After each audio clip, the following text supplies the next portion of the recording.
ночевали в горах. Едем сейчас уже в Высокогорье. Это регион на границе с Байсе, на западе провинции Гуанси. И надо сказать, что здесь регион уже вплотную граничит не только с Байсе, но, в общем-то, сзади Байсе начинается Юннань. Конкретно уезд Вэньшань, который тоже известен большим количеством старых чайных деревьев. Но при этом как-то исследован он достаточно мало.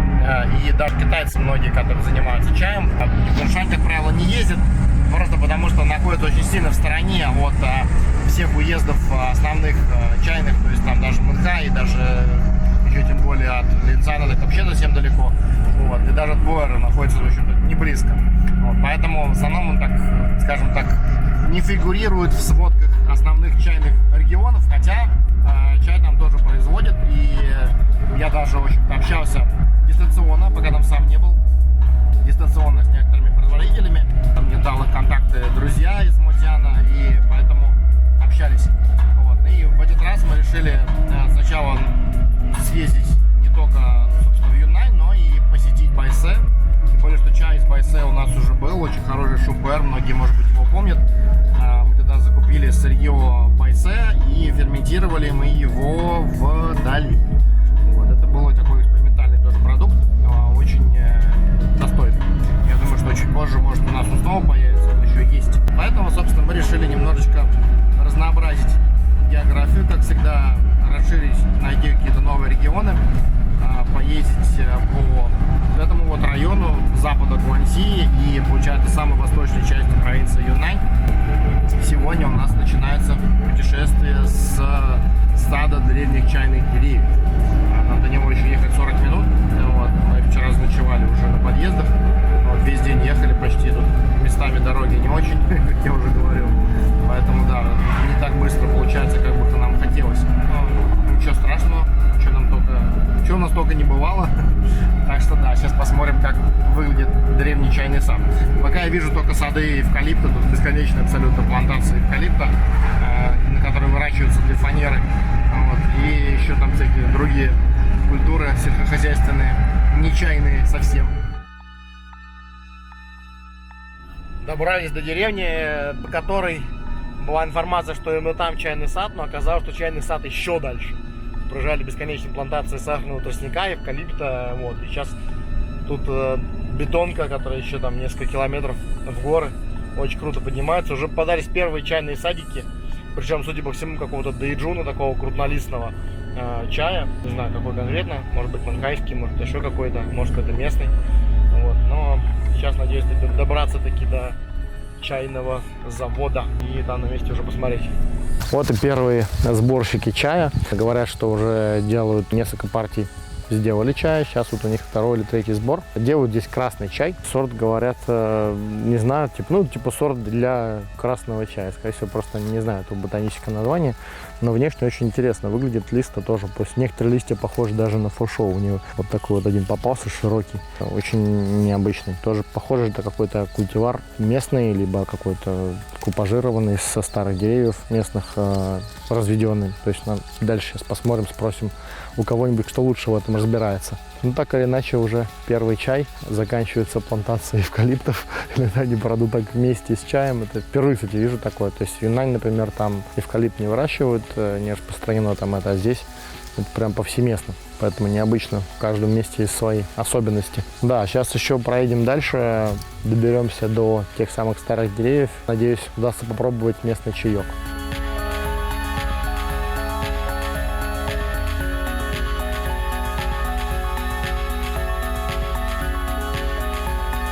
Добрались до деревни, тут очень радостный фермер нас встретил.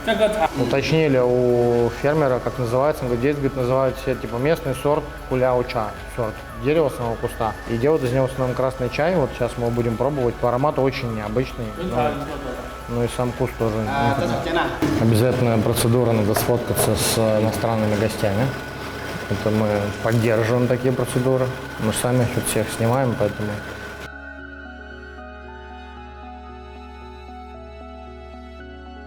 Ну, хороший красный чай. Попробуем. По вкусу первый пролив очень похож на просто хороший красный. На какой-нибудь что-нибудь из разряда не худов, Ну, что-то из гунфухуна, что-то такое, да. Ну, пока ничего прям очень супер уникального я не уловил. В общем, чай неплох, но тут они его ценят, конечно, так очень прилично. По ценам, как Гушу где-нибудь в Юнане, даже дороже. Но, может быть, и возьмем чуть-чуть для коллекции. Не кажется, или он очень мощный? Да, еще чай очень мощный. Но по вкусу вообще не скажешь. Говорит, что чай с древних чайных деревьев, и прямо сейчас покажет с каких. Здесь по дороге вот то, что кустовое сырье, оно в 2-3 раза дешевле продается. Это типа со старых деревьев. Ну, мы сейчас оценим, попробуем. Я просил его еще принести других чаев. Потому что, он говорит, что вот обычно такая вот партия чая. На самом деле, действительно немного. Но учитывая, потому что у него такой новый дом, правда, еще не до конца отремонтированный, вот, я думаю, что действительно он за столько этот чай продает по цене Гушу. Ну ладно, будет Гушу. Вот тот первый чай со старых деревьев, а этот с молодых, примерно 10-летнего возраста. Говорит, что вот этот молодой чай 10-летний, это саженцы от более старого гушуча. Ну такой простой чай, конечно, не знаю. Вот так выглядит у Идеала у него на втором этаже заводик. Кстати, очень похожи побеги действительно на побеги старых деревьев. Я сразу вспомнил Финсин, где мы делали тоже чай из древних чайных деревьев, шен на заказ. Чай мощный по энергетике своей, вот, поэтому, может быть, мы возьмем того, который Гушу, ну, совсем чуть-чуть просто попробовать, потому что он дороже, чем юнаньский Гушу. Вот меня просто это поразило немного. Место такое не раскрученное, неизвестное, если они приезжают толпы туристов, но достаточно далеко находится, но при этом, видимо, среди местных владельцев бизнесов и прочих обеспеченных людей пользуется спросом этот чай, потому что у фермера, вот, я смотрю, все, кто здесь рядом с деревьями, у всех уже новые дома, машины нормальные, ну, то есть аналогичная история, как это можно увидеть в Юннань. Чай необычный, в целом не такой аромат, немного даже не знаю, с чем сравнить, какой-то, как будто даже не чайный, что-то такое странное. Не словил ассоциацию пока.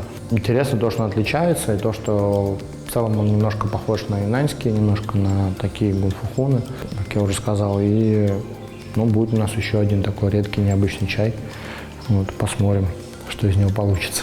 Как понять, что люди действительно занимаются каким-то эксклюзивным чаем? Действительно Гушу, там, а не какой-то там чай массовый. Это его станок для сминания. Обратите внимание на размер. То есть просто микро. Такие, конечно, видео, но очень нечасто встречались. Вот просто микростаночек, потому что очень маленький объем. У него каждая партия чая, там, это, ну вот видели мешок, 5 килограмм, 2 килограмма, 3. Такой же маленький сушильный шкафчик. Сзади такие же маленькие тоже вот для идеала поддончики. То есть очень-очень микрообъемы. Тоже один поднос для, когда там делается ферментация. Сейчас я покажу отдельно, как это выглядит. И в общем-то, все. То есть очень небольшие объемы чая. Вот, а тут очень забавно, вот я хотел показать как раз, это ферментация. То есть вот здесь у меня в руках, ну, от силы 2 килограмма чая, это даже может меньше. Вот он, собственно, так ферментирует вот таких. Обычно все это происходит в больших корзинах, либо в ящиках, но я много раз показывал это на разных заводах. Здесь же это просто вот микроколичество.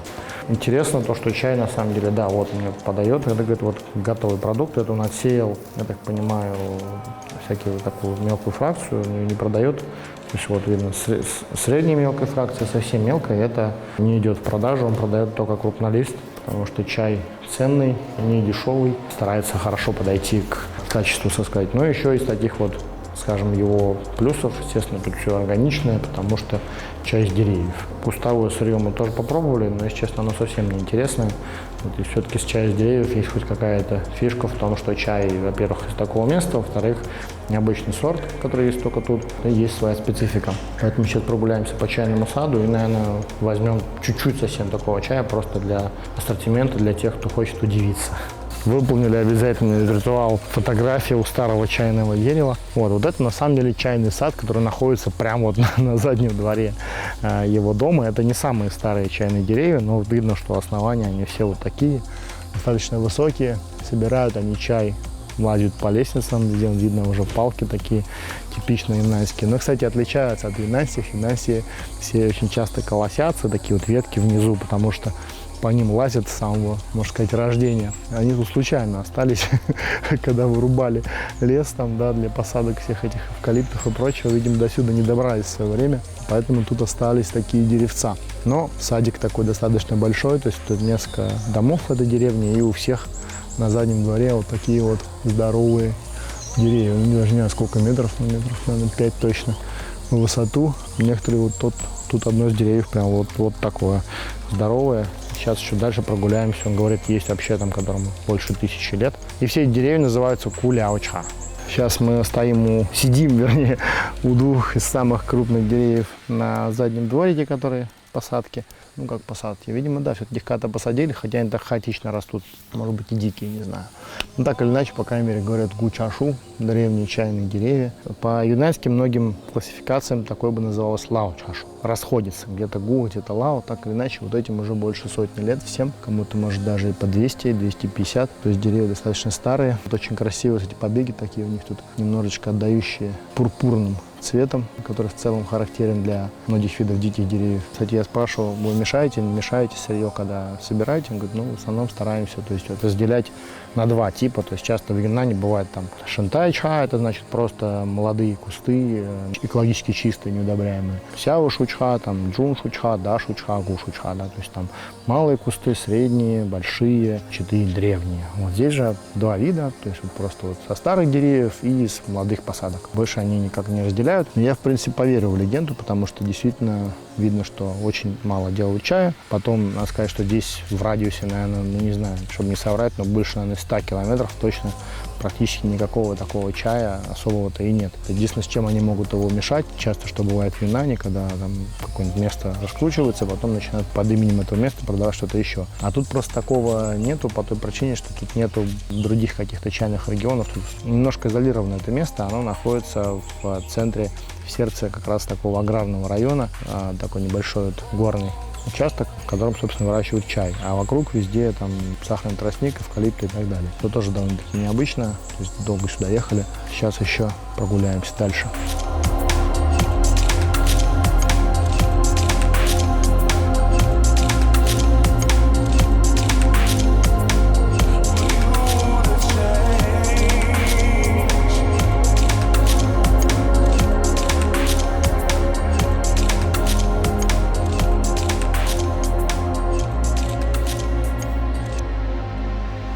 Определенное количество чайных друзей, которые фанатеют по всяким веточкам, палочкам, и я в том числе. Вот, и тут большое срубленное гушу дерево.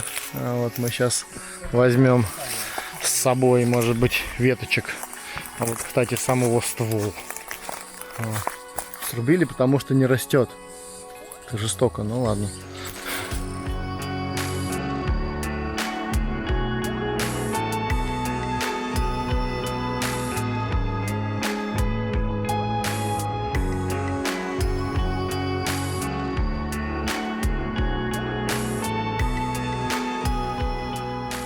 Так вот выглядит сбор чая с древних чайных деревьев.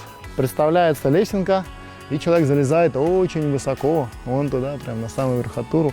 Все, я на самом деле проникся в эту легенду. На самом деле есть такая односложность, когда столько лет вот ездишь по всем этим чайным деревням, во всех провинциях, и ну знаешь уже всю эту легенду, что кто-то любит продать дороже какой-то чай, просто потому что давайте-ка продадим дороже, вот пускай покупают, да. Поэтому хочется вот все-таки, если ты эти легенды слушаешь, хочется их как-то раз проверять, и в данном случае проверка, скажем так, прошла. Действительно, чай уникальный, то есть, ну, вот тут очень много старых деревьев. Только что мы были у Чалана, вот он тут рядом.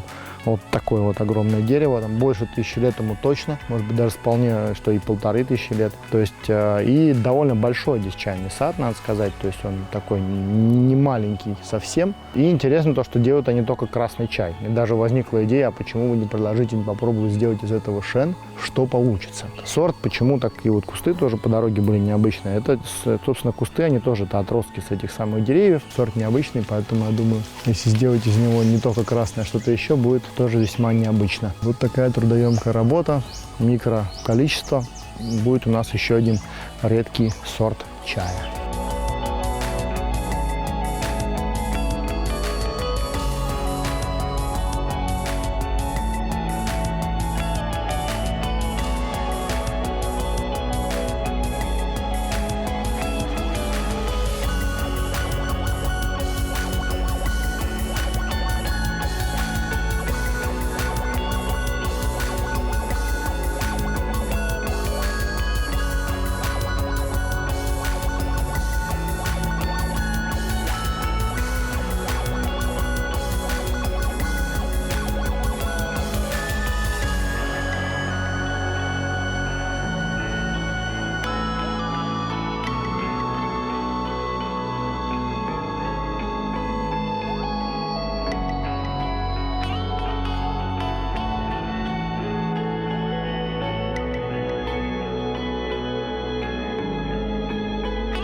А это мы проехали немного в другую деревню, в том же районе. И тут тоже целый огромнейший просто лес старых чайных деревьев. То есть вот старое чайное дерево, вот, пожалуйста, помоложе. Ну и тут вся гора, собственно, она полна вот этих деревьев. Где-то они прям в лесу растут уже, где-то там остальные деревья подрезали, чтобы чайные деревья себя получше чувствовали. Вот это дерево, оно приболело или даже высохло. Все равно видно его размер. То есть чайный сад здесь очень большой. Интересно то, что здесь традиционно все делают красный чай и не делают шен. Делают немножко зеленый, но типа говорят, так, не очень. Я им говорю, а что вы не делаете шен, давайте научитесь. Он говорит, ну, не умеем, там все такое, что давай научишь нас, сейчас мы тебе вок дадим. Я говорю, не, спасибо, я пока еще не настолько крут, чтобы портить гушу сырье. Хотя можно попробовать, не знаю, может потом как-нибудь. Так или иначе, да. Продолжаем общаться. Вот у них тут вообще это джуаны, то есть народность джуаны, потому что мы в Гуанси, Джуанском автономном районе находимся. И здесь конкретно вот эта деревня и соседняя, вместе население всего лишь 200 человек. Вместе с деревней, которая внизу, которая основная как бы деревня, тут где-то может 500 человек живет. Из них больше половины занимается чаем. В основном сами собирают, сами же все делают, то есть не приглашают сборщиков ниоткуда. Естественно, все полностью ручной сбор, потому что машинный сбор невозможен с деревьев. И что я обратил внимание, то действительно большие площади садов чайных, то есть поэтому это означает, что нет смысла как бы особо там как-то подделывать, чая хватает у них. Я думаю, со временем этот район разовьется, его уже сейчас довольно сильно разрекламировали, поэтому нам теперь интересно поискать какое-нибудь место, которое сложно найти в Байду, скажем так, да, которое невозможно найти. Байду — это поисковик китайский, кто не знает, которое невозможно найти вот так вот просто вот сходу, потому что в таких местах бывает чай ничуть не хуже, но заметно дешевле. Наша хитрость, которой я не боюсь делиться, потому что на самом деле Китай огромный и хватит на всех чая, вот, надо работать. А тут эти маленькие птички, маленькие калибри бегают прямо среди чайных деревьев. И тут эти трески, писки, которые вы слышите, это все они. Вот такие птички.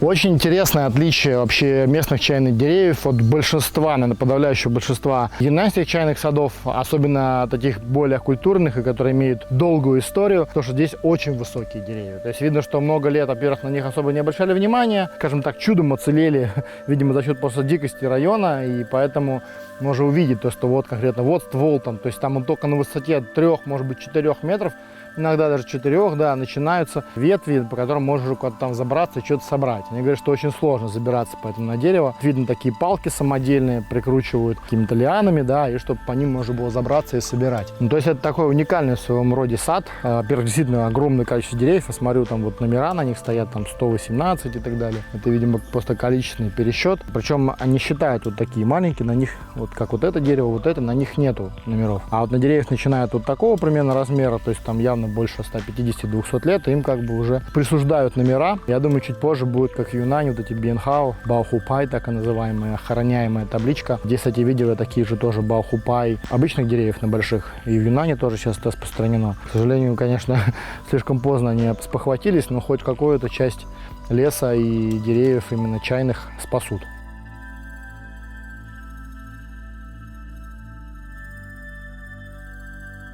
Нравится мне эта история с китайцами. Ну, пойдемте там чуть-чуть прогуляемся. Сейчас там рядом совсем, сейчас придем. Иначе такие просто чешем вот под такой вот горе. Хорошо тут сделаны дорожки из камня, вымощены. Приезжает какое-то количество сюда туристов тоже. Ну, небольшое, но все-таки приезжает. Вот по такой вот крутой горе поднимаемся. И везде чайные сады, просто везде. Еще я спросил, кстати, насчет маленьких отростков. Я говорю, это вы сажаете? Он говорит, нет, говорит, семечки сами прорастают. Мы сейчас просто тут все у нас баоху, то есть все охраняемо, все запрещено там рубить, трогать. Поэтому оно, собственно, само растет. Хотя я, в общем-то, видел в соседней деревне, как они подрезали деревья, которые плохо дают побег, либо которые умирающие. Площадь чайных садов реально впечатляет, и мы еще даже не пришли. Сейчас пойдем дальше.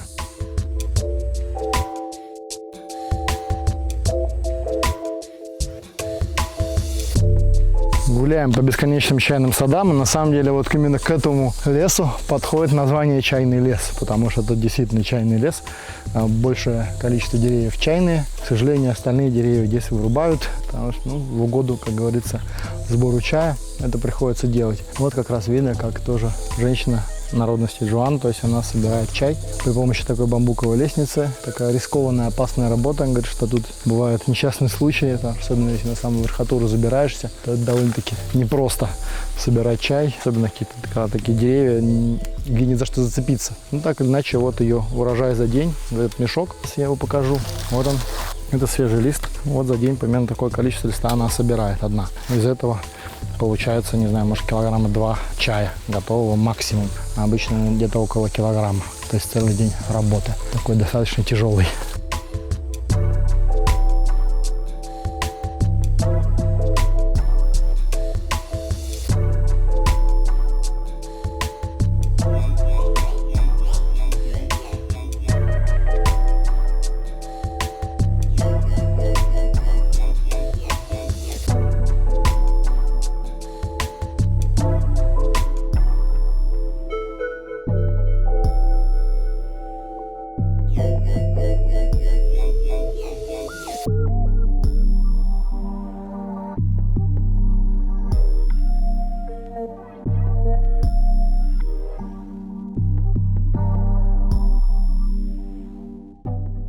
А вот одно из местных еще одних очень крупных деревьев. То есть вот я даже не могу его так обходить. Вот такое вот дерево.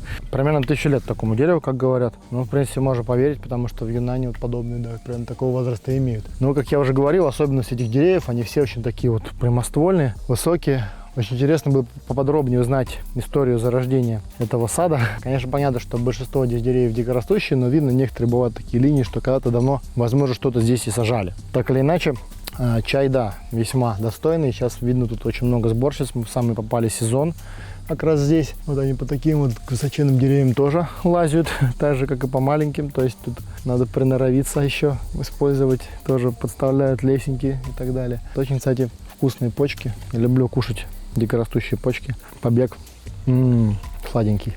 Очень неплохо.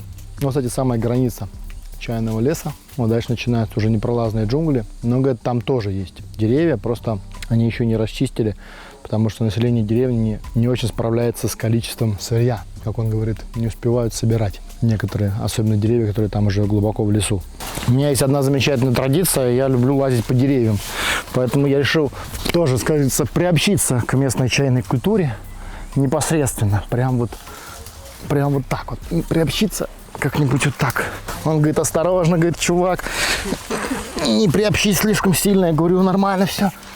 Я аккуратно приобщаюсь. Только они тут лазят. Да, я хочу просто ощутить весь труд. По какой причине? Потому что мне нужно купить какое-то количество их чая. А как еще заставить себя покупать такой чай? Только почувствовав всю энергию Ци и всю сложность, проникнувшись, так сказать, их крестьянской жизни, непростая там и так далее. Вот это всем вот этим проникнемся, насколько возможно. Я почти наверху. Выше не буду лезть, мне жалко дерево. Оно, видимо, не привыкло к таким высоким и тяжелым персонажам, которые забираются наверх. Но я так поднялся, я думаю, метра, наверное, на 4 точно, если не на 5. Я еще не добрался до вершины. То есть видно, что сборщицы, в основном это женщины, лазят гораздо выше, безусловно. Работа их значительно непроста. Дорогие друзья, я на вершине чайного дерева. И надо сказать, что это было достаточно весело. В очередной раз залезть. Но это первое мое чайное дерево в провинции Гуанси. До этого я не лазил по чайным деревьям в провинции Гуанси. Это очень здорово. Тут действительно огромный чайный лес. Вот. И я думаю, что мы начали с очень правильного места знакомства с местным чаем. Теперь осталось их обучить шен жарить. Это делают только красный чай. А он с такого сырья, я думаю, шен-то будет. Ой-ой-ой. Мы, кстати, когда попили первый раз красный, вот буквально сегодня, и думаю, что-то, ну, вкус, в принципе, как вкус. Хороший красный чай. Но вот сразу состояние почувствовалось. Я такой думаю, спрашиваю сразу, видите, что, как оно. Ну, вот так оно есть. Ну, вот, собственно, сейчас мы решили прочувствовать все это как следует. Так, ну что, я пробую слезать с дерева. И прям вот так вот. У меня нету, конечно, никакого шлема или какой-то такой штуки. Поэтому я буду слезать просто. Просто слезать буду. Вот. Говорят, что надо аккуратным мне быть. Поэтому буду я очень аккуратным. Особенно с учетом того, что я еще умудряюсь эту камеру держать.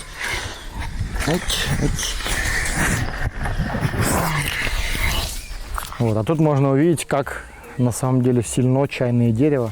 Я думаю, не только чайное дерево могло бы быть так сильно, но тем не менее видно, как прям вот оно обросло вокруг гигантского валуна, который так не слабо напирает. И я думаю, если бы не дерево, он бы упал вниз. То есть он, в общем-то, стремится скатиться. Чайное дерево его удерживает. Дерево тоже явно не 100 лет. Очень здоровое. Тоже с него собирают чай. Вот, думаю, конечно, это для него такая двойная нагрузка. И человек лазящий, и еще камень огромный. Ну и вот, наконец-то, наше восхождение завершилось. Мы поднялись на самую высокую точку этой горы. Ну, чуть-чуть рядом есть еще чуть повыше. Здесь вот 680 метров над уровнем моря. Чуть выше есть до 700 с небольшим. И вот это вот дерево, ему точно больше 1000 лет. Подозревают, что может быть даже 2000.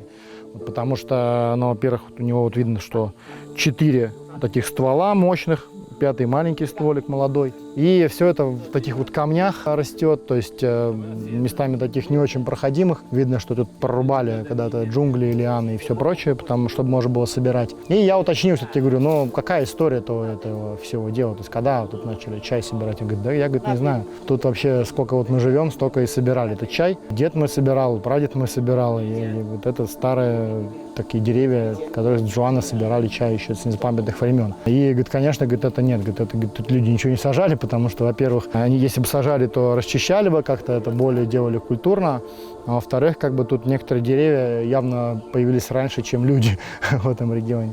Но это по его предположениям, я точно это не знаю, но так или иначе, в общем, это довольно старый, явно чайный лес. История уходит его в века. Поэтому, да, такое очень необычное место мы сегодня нашли. Надеюсь узнать потом про него побольше. Но самое интересное, то, что таких чайных деревень тут ни одна, ни две и ни 5. Нам еще предстоит покататься по этому району. Вот я еще, кстати, занял сейчас такую позицию, тоже типичную для китайцев. Они очень любят все всякие сантиметры таскать вот в горы, чтобы показать, насколько толстое дерево. Вот я сейчас пытаюсь его обхватить, я не могу, потому что это невозможно. То есть у него 4 ствола, и оно такое все.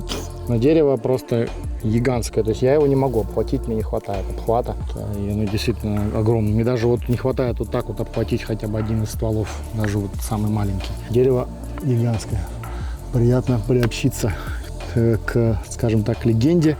И к легенде пока еще не настолько широко известной, потому что до сих пор очень много людей думают, что древние чайные деревья тысячелетние растут только в Юннане. Но это не так. Они растут и в Гуаньси, и в Гуйчжоу они есть, и даже в Сычуань. Так что нам еще предстоит очень много исследований.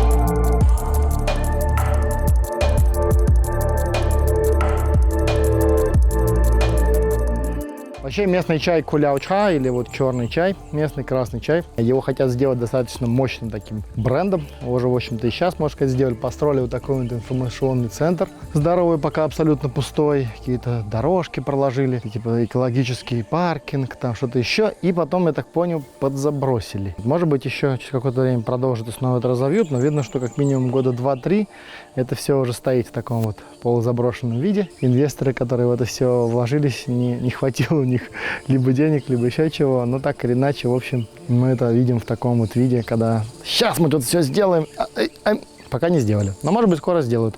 В любом случае, куляучха мне понравился. Не сказал бы, что это какой-то прям очень выдающийся чай, но, по крайней мере, он интересный. То, что он сделан из такого сырья, для тех особо, кто сильно очень заботится о экологичном происхождении продукта, ну, вот этот продукт прям будет то, что надо. Пора и честь знать, как говорится. Спустились мы с горы. Такой тут красивый дом еще, явно с более чем 100-летней историей. Вот тоже здесь живут джуаны. Такой маленький хутор. Сейчас поедем обратно к фермеру, который нас дружелюбно встретил и проводил по горам. Наверное, купим немножко его чая и будем двигаться дальше. У нас сегодня еще надо несколько сот километров проехать до следующей локации.